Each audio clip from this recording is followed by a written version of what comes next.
மீனா முதல்ல வீட்டுக்குள்ளே வந்ததால அதுவும் விஜயாவேவும் வா மீனா அப்படின்னு சொல்லிட்டு மருமகளை கூப்பிட்டதுனாலையும் அண்ணாமலைக்கு சந்தோஷம் தாங்காம அதை ஒரு விருந்த ஏற்பாடு பண்ணி சந்தோஷமா கொண்டாடிட்டு இருக்காங்க.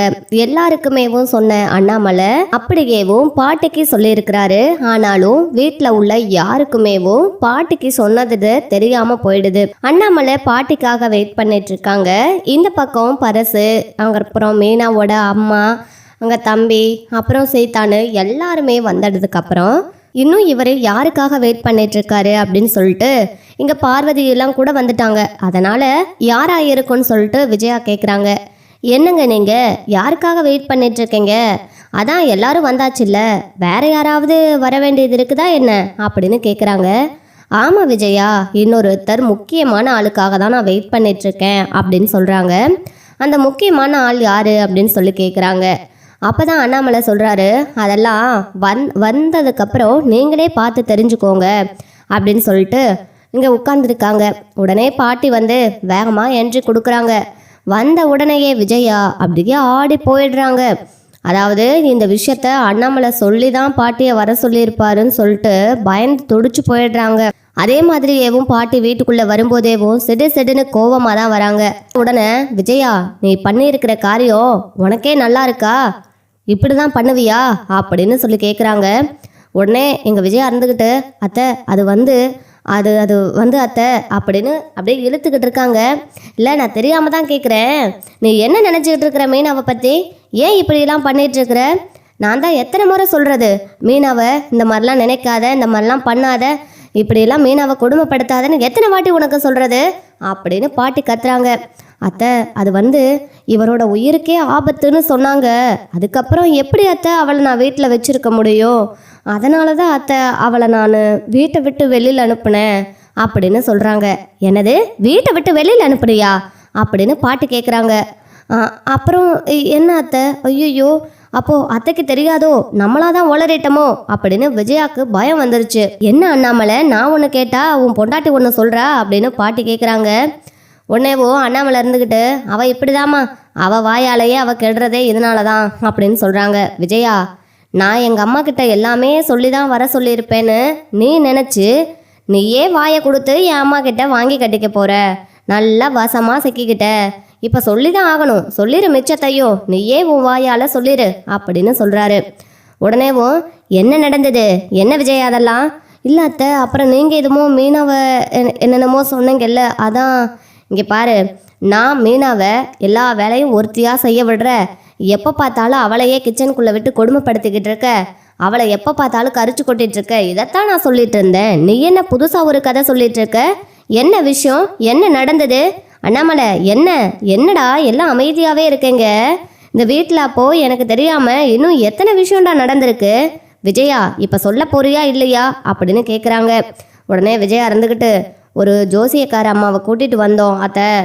அவங்க வந்து இந்த மாதிரி அவருக்கு ஆக்சிடெண்ட் ஆயிடுச்சு லைட்டாக, அது என்னால் தாங்கிக்க முடியல, எதனாலன்னு ஒரு அம்மாவை கூட்டிகிட்டு வந்து பார்த்தப்ப தான் இவளால் என்னோட தாளுக்கே ஆபத்து வரும் அப்படின்னு சொன்னதுனால நான் அவளை வீட்டை விட்டு வெளியில் அனுப்பிட்டேன். அவரே இல்லைன்னா அதுக்கப்புறம் நான் என்ன அத்தை பண்ண முடியும்? யாருக்காக அத்தை நான் இருக்கணும்? அதனால தான் அத்தை நான் இப்படி பண்ணினேன் அப்படின்னு சொல்கிறாங்க. அப்போ நீ என் பேத்தியே வீட்டை விட்டு அனுப்பியிருக்க. ஏண்டா முத்து அப்படின்னு கூப்பிடுறாங்க. பாட்டி அப்படின்னு முத்து வந்துட்டு, சொல்லு பாட்டி அப்படின்னு சொல்கிறாங்க. என்னடா இதெல்லாம்னு சொல்லி கேட்குறாங்க. பாட்டி, அந்த பொம்பளை திருட்டு பொம்பளை பாட்டி. அம்மாவோட வீக்னஸ் என்னவோ அதை நல்லா புரிஞ்சு வச்சுட்டு வந்து அம்மாவை பயங்கரமாக ஏமாத்திட்டு போயிருக்கு அப்படின்னு சொல்கிறாங்க. இது இப்படியே உனக்கு வேலையாக போயிடுச்சு இல்லை விஜயா? யாரை பார்த்தாலும் ஏமாந்து நிற்கிறதே உனக்கு பொழப்பு. முதல்ல நீ கூட்டிகிட்டு வந்த மருமகள் தான் ஒசத்தி, என் புள்ள கூட்டிகிட்டு வந்த மீனா அப்படியே தரங்க, அதான் ரொம்ப தரத்தில் குறைச்சில்ல நீ அவளை எடை போட்ட. இப்போ அவ தாண்டி தங்கமாக வந்து நிற்கிறா. நீ கூட்டிகிட்டு வந்தவ தான் இன்னைக்கு தகரமாக போயிட்டா. ஆனால் அவளை சொல்லி ஒன்றும் குத்தம் இல்லை. காரணம் இதெல்லாம் நீ பண்ணின வேலை. உன்னோட பணத்தாசையால், நீ உன்னோட பேராசையால் தான் இப்படி உன் பிள்ளைக்கு இப்படி ஒரு பொண்ணு பார்த்து கட்டி வச்சிருக்க. அதுக்கு எல்லார் மேலேயும் கோவப்பட்டு யார் என்ன பண்ண முடியும்? அவள் ஏமாத்திட்டு போயிட்டா. உன்னோட வீக்னஸ் என்னவோ அதை பார்த்து ஏமாத்திட்டு போயிட்டா. ஏமாந்தது உன்னோட தப்பு.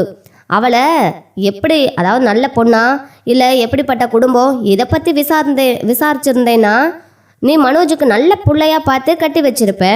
நீ பார்த்ததெல்லாம் அவகிட்ட பணம் இருக்குதான்னு தானே பார்த்த. அவள் பின்னாடி யார் யாரெல்லாம் இருக்கிறா, அப்பா அம்மா இருக்கிறாங்களா, இல்லை வேற ஏதாவது விசாரிச்சியா? எதுவுமே இல்லை. ஆனாலும் நான் கூட்டிகிட்டு வந்த மருமக தான் ஒசத்தின்னு அப்போ இருந்து இப்போ வரைக்கும் நீ அவளுக்கு தானே சப்போர்ட் பண்ணிக்கிட்டு இருந்த அப்படின்னு பாட்டி சொல்கிறாங்க. சரிம்மா, அதெல்லாம் விடுமா, அதெல்லாம் நடந்து முடிஞ்சதை பற்றி பேசாட்டு என்ன, நீ வாமா அப்படின்னு சொல்லி கூப்பிடுறாங்க. மீனா மறுபடியும் வீட்டுக்குள்ளே, அதுவும் விஜயாவே ஆர்த்தி எடுத்து கூப்பிட்டதுனால இங்கே மீனா கையால் விருந்து ஏற்பாடு பண்ணியிருக்கோம், அதுக்காக தாம்மா வர சொன்னேன்னு சொல்கிறாங்க.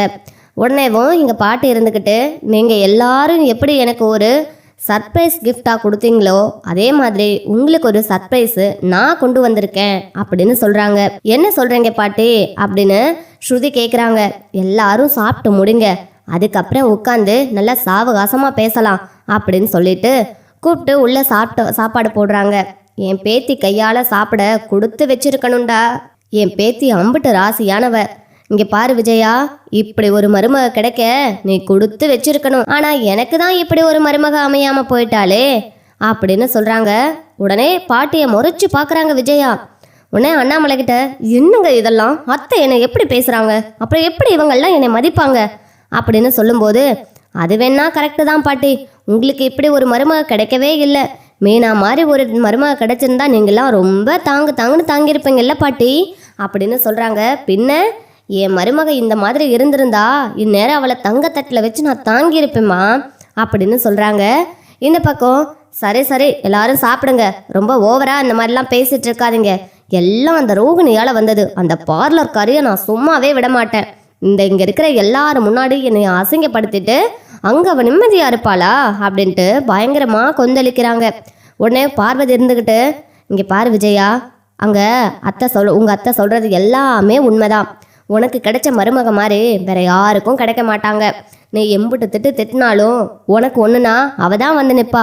இப்போ பாரு, நீ தலையில் தூக்கி வச்சு ஆடிட்டு இருந்தேல, அவள் உன்னை காலில் போட்டு மிதிக்கிறா அப்படின்னு சொல்கிறாங்க. அது நீ பார்த்து கொடுத்த பொண்ணு தானே அப்படின்னு பார்வதி பக்கம் திருப்பி விடுறாங்க. நான் பார்த்தேன் தான், இல்லைன்னு சொல்லலை. அதுக்காக அந்த பொண்ணு எப்படி என்ன ஏதுன்னு பார்க்காம பணத்தை பார்த்து இல்லை, அதுதான் தப்பு அப்படின்னு பேசிட்டு இருக்காங்க. உடனேவும் இங்கே எல்லாரும் சாப்பிட்டு முடிச்சுட்டு வந்து உட்காந்து பேசும்போது தான் பாட்டிக்கிட்ட கேட்குறாங்க. அத்தை, அது என்னமோ சொல்லணும்னு சொன்னீங்கல்ல, முக்கியமானது என்னன்னு கொஞ்சம் சொல்லுங்க அத்தை அப்படின்னு கேட்குறாங்க. விஜயா மட்டும் இதை விடவே மாட்டா. என்னன்னு கேட்கலைன்னா அவள் மண்டையே வெடிச்சிடும் போல இருக்கும். இல்லை விஜயா, சொல்கிறேன் இரு, எல்லாரும் வந்துடட்டும் அப்படின்ட்டு எல்லாரும் வந்ததுக்கப்புறம் பாட்டி சொல்கிறாங்க. இது என்னோட சொத்து பத்திரம். நான் சும்மா நார்மலாக தான் இந்த மாதிரி என் பேத்திக்கும் என் பேரனுக்கும் எழுதி வைக்கலான்னு தான் வந்தேன். ஆனால் வந்ததுக்கப்புறம் தான் தெரியுது, என் பேத்தி மீனா இந்த வீட்டில் எவ்வளோ அவமானத்தை பார்த்துக்கிட்டு இருக்கிறா, அவளுக்கு எவ்வளோ கொடுமைகள் நடக்குது. காரணம் காசு பணம் தான். அதைத்தான் என் மருமக விஜயா பார்க்குறா. அதனால் என் பேத்தியை கொடுமைப்படுத்துகிறா. இதெல்லாமேவும் சரி கட்டணுங்கிறதுக்காகத்தான் நான் அந்த சொத்து பத்திரத்தை எடுத்துக்கிட்டு வந்தேன். இனிமேல் என் பேர்லேருந்து என்னத்துக்காக போகுது? எனக்கு அப்புறம் அங்கே இருக்கிறதெல்லாம் பார்த்துக்கிறது முத்துவும் மீனாவும் தான். அதனால் அவங்க பேருக்கு எழுதி வைக்கலான்னு தான் நான் முடிவு பண்ணி எடுத்துக்கிட்டு வந்தேன். இங்கே வந்ததுக்கப்புறம்தான் விஜயாவோட இவ்வளோ கொடுமையும் தெரிய வந்துச்சு.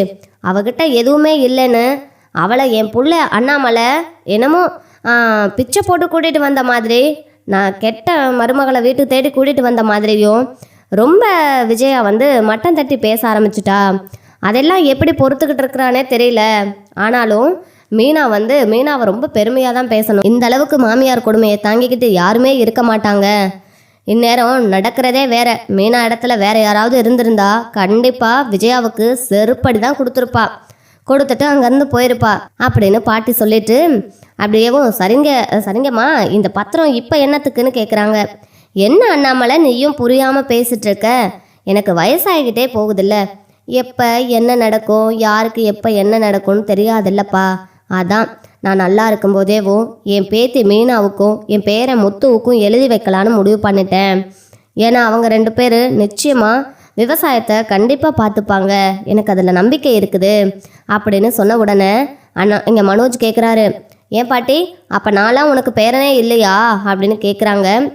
ஏய், யாருடா சொன்னதுன்னு என் பேரன் இல்லைன்னு? அப்புறம் எதுக்கு அத்தை அவங்களுக்கு மட்டும் நீங்கள் எழுதி வைக்கணும் அப்படின்னு நினைக்கிறீங்க அப்படின்னு கேட்குறாங்க. என்னடா மனோஜ் இப்படி நினச்சிட்ட? இங்கே பாருடா, உங்கள் அம்மா மாதிரி பசங்களை பிரித்து வைக்கிற ஆள் நான் கிடையாது. நான் யாரையும் பிரித்து பார்க்கல. நீ இப்போது பெரிய பிஸ்னஸ் மேனாக இருக்கிற. இங்கேருந்து உன்னால் கிராமத்தில் போய் வாழ முடியுமா? முடியாது. ஏசி இல்லாமல் நீ இருக்க மாட்ட. ஆனால் முத்து அப்படி கிடையாது. என் கூட வளர்ந்தவன், அங்கேயே படித்து கிராமத்திலேயே இருந்தவன். அதனால் அவன் ஏசி இல்லாமலும் இருப்பான், ஃபேன் இல்லாமல் கூட அவன் இருப்பான்.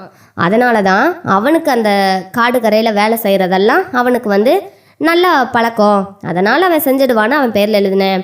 ரவியும் ஹோட்டலில் வேலை பார்க்குறான். அவன் எப்படி போக முடியும்? இல்லை உங்கள் பொண்டாட்டி தான் போக முடியுமா? முடியாது. அதனால் மீனா அவங்க வீட்டிலையேவும் கஷ்டப்பட்டு பழகினவ. அவளும் போய் கிராமத்தில் வேலை பார்த்தா நிச்சயமாக அங்கே இருக்கிற எல்லா நிலத்தையும் இவங்க பாதுகாப்பாங்க அப்படிங்கிற ஒரு நம்பிக்கையில் நான் கட்டாயம் எழுதி வச்சிருவேன். நீங்கள்லாம் அந்த நிலத்தை எல்லாம் விற்றுட்டு தான் வருவீங்க.